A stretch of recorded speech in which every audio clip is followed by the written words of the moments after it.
أعوذ بالله من الشيطان الرجيم.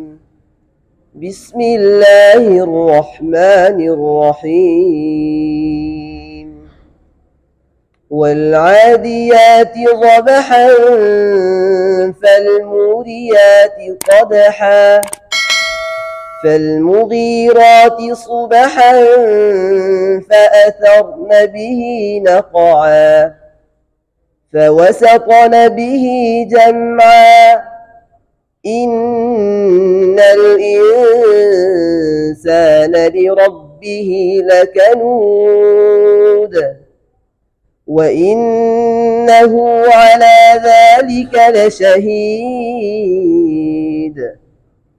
وإنه لحب الخير لشديد أفلا يعلم إذا بعثر ما في القبور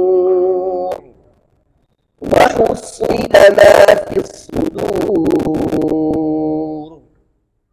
إن ربهم بهم يومئذ لخبير। ये इन्होंने सूरह आदियात पढ़ा, सूरह जिलजाल इन्होंने छोड़ दिया। सूरह बय्यिना के बाद सूरह जिलजाल सिर्फ एक कलमा है लियुरौ अमालहुम, उसमें अगर मिलाकर पढ़ेंगे तो सिला होगा, वरना तो वहाँ पर वक्फ है, तो इस वजह से जो है कहने में बाकी कोई इख्तिलाफ उसमें नहीं था।